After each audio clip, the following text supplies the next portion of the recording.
Good evening, everyone. My name is Maya Hollingshed, and I am the branch manager here at the John L. Dart Library. Welcome. Thank you for coming to this great event, a great day in poetry, to celebrate the release of This Is the Honey and for Langston Hughes' birthday today. This is a great week to get everything kicked off. As you may have known, we just reopened on Monday after being closed for 15 months. And I am so grateful for Kwame Alexander, who asked me to host this event here, and I'm like, okay. So here we are, and I'm also happy with our partnership with Buxton Books and with the poets who are here today, and I think tonight is going to be a great night of poetry. And we're going to get started. They're getting started, and Dr. Mathews will be up in a second. Thank you.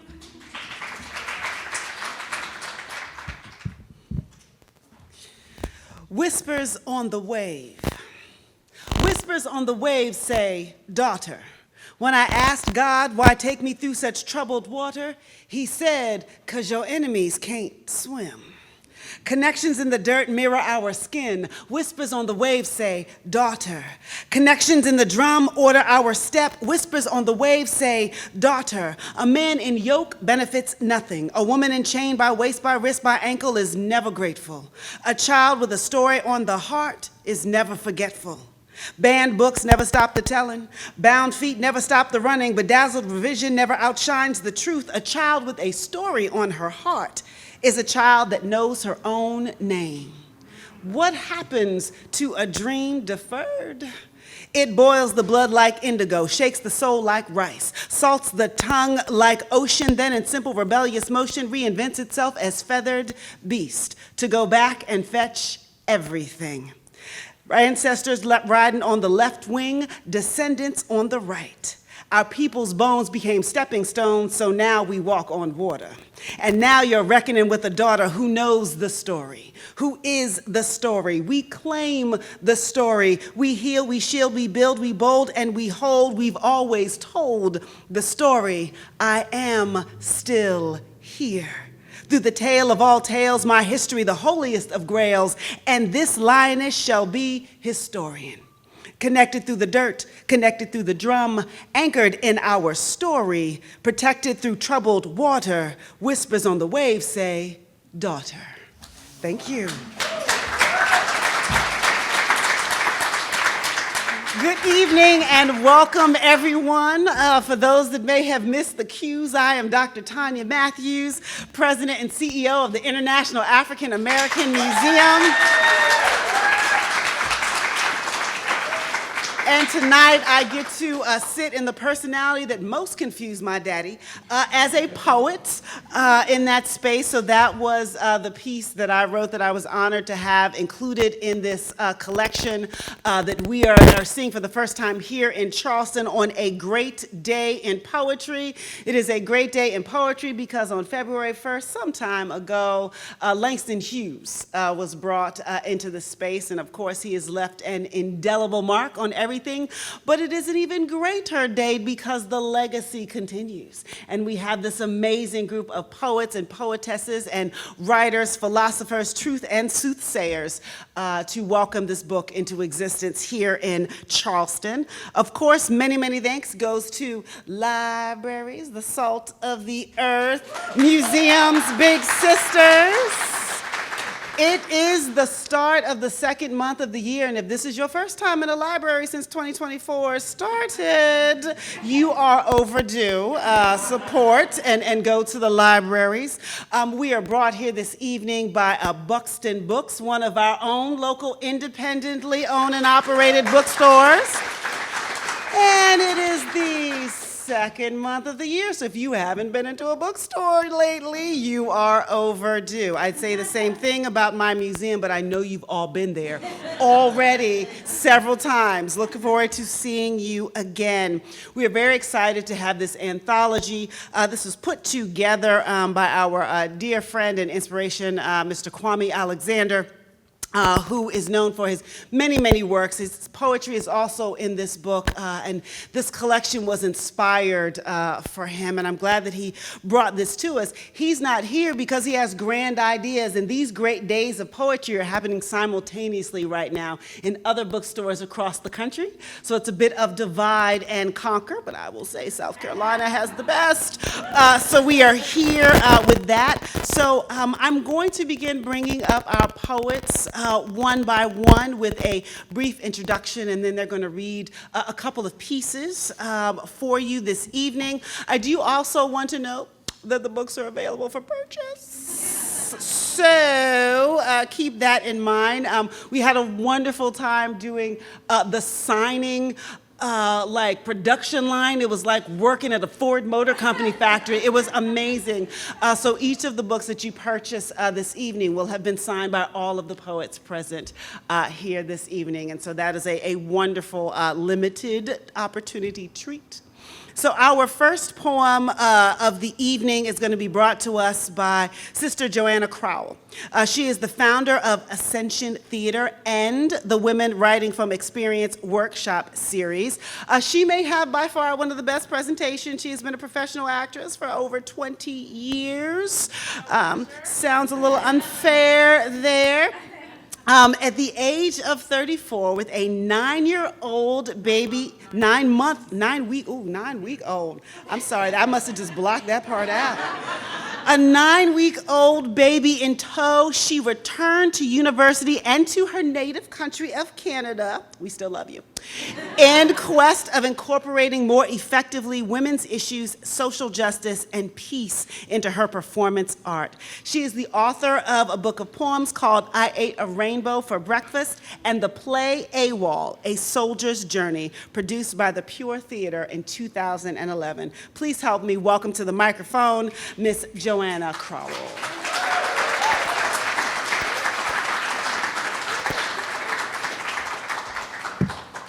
Hello, friends.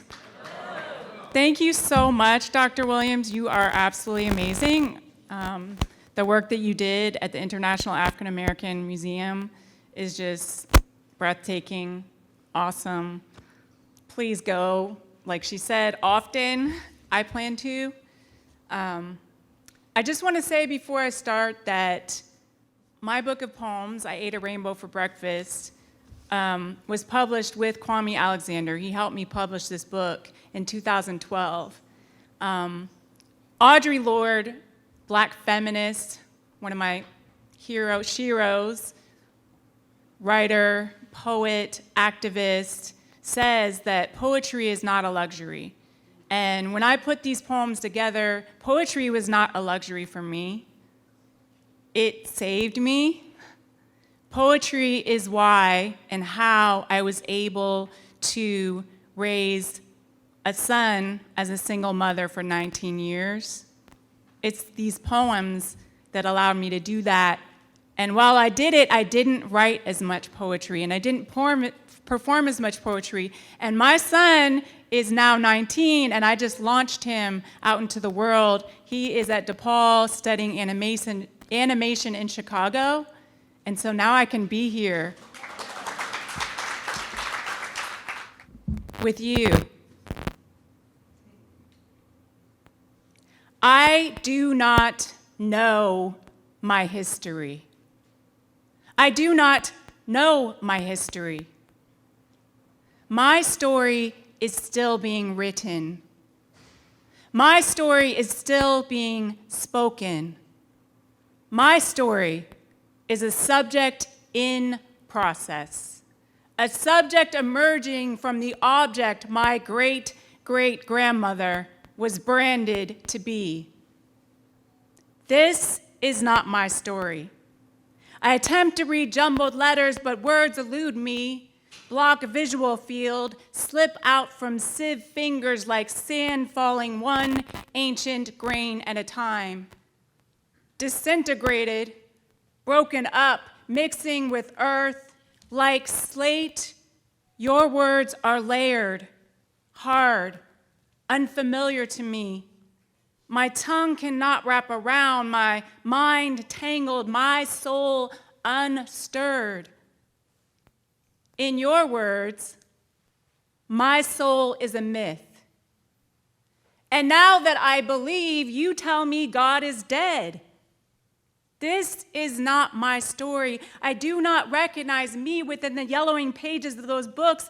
Pages crack in my palms, split skin, cut down the middle, divide me from me. Stop yelling at me. I am not deaf or dumb. I just don't speak your language. Your language warned my mother that I would come out of her womb with zebra stripes or polka dots. Were they afraid? Pious parishioners afraid of my father's pale fingers mingling between those of my brown mother before I was even conceived of? Before babies were even on their minds, my father, the presiding minister, asked to resign. Congregation preaching about love and forgiveness and sin, and as long as her dark skin remained on the other side of the temple, as long as she was glued to her designated pew, she was deemed worthy to worship with thee. If only she had remained on her knees, sang your praises, recited your psalms, allowed blood to clot. If only she had not crossed red carpet. If only she had believed words that told her she was unworthy. If only he had not come down from his pulpit. If only he hadn't held her hand. If only he had known his manifest destiny. If only he had not seen her as human. If only she had been a fetish. If only my great-great-grandmother had not loaded her 13 children with the blood of her slave master coursing through their veins onto a cover wagon. If only she had taken the money offered by his son who followed her north to bring her back to the plantation in the name of his father. If only she hadn't said, "No, I'm going up north to freedom." If only my white daddy had buckled under the pressures of his parishioners who warned him not to mix the colors of the rainbow. If only he had listened to the fears of his mother, if only she had listened to the fears of her brothers, if only colors had remained primary. I would not be here today telling my story. Because my story has not been written, because my story can only be spoken through the mixing of colors. My story is a rainbow blurred and must be told through fearless performing free verse.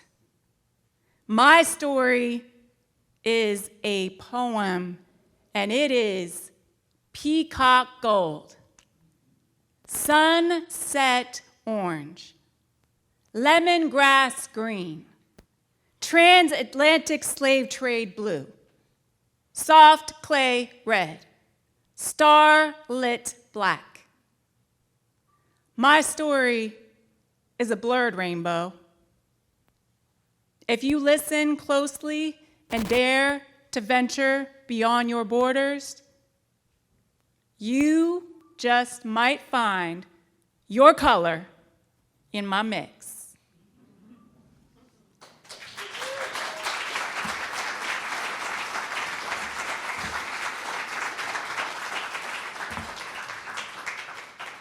That felt good.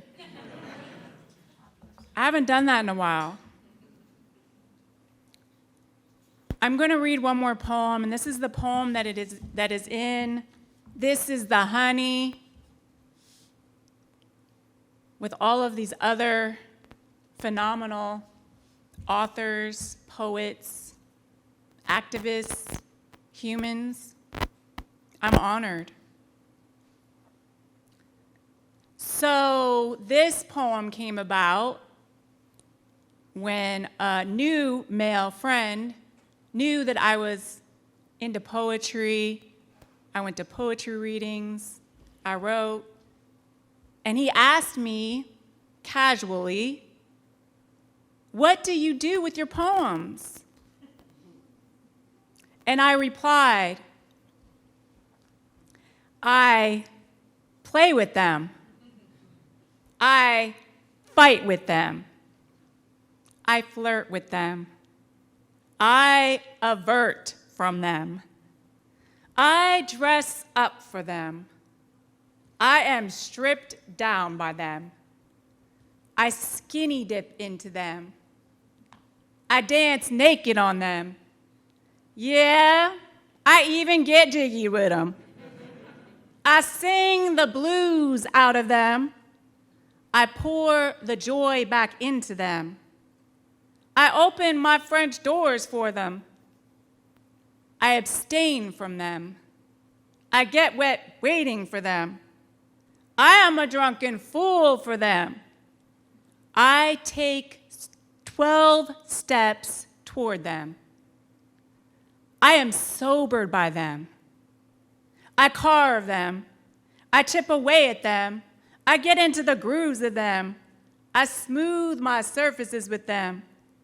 I accept my flaws because of them. I am flattered by them. I'm humbled in them. I am beautiful to them. I stop to smell the roses with them. I notice every detail in them. I pick them. I am pricked by them. I bleed with them. I die in them. I ascend to them. I am reborn through them. I birth them. I hold hands with them. I face my fears with them. I tremble in them. I share my secrets with them. I share my secrets with the world through them. I cry for the world on them. My tears are caught by them. I am baptized by them. I drowned in them. I float above them. I am consoled by them. I find my soul in them. I am emboldened by them. I'm subtle in them. I like to cuddle with them. I like to spoon with them. I become consumed with them. I taste every vowel of them. I swallow the sum of them. I drink every consonant of them. I am quenched by them. I breathe them. I live them. I am them. And then I give them away.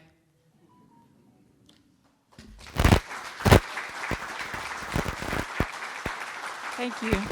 Thank you so much, Joanna. Next up to the mic, the soul gentleman attempting to hold it down this evening, Brother Gary Jackson, born and raised in Topeka, Kansas. He is the author of the poetry collections Origin Story and Missing You, Metropolis, which received the 2009 Cave Canem Poetry Prize. For those of you who know, wow. For those of you who don't, look it up. Amazing. His work has appeared in numerous journals and anthologies.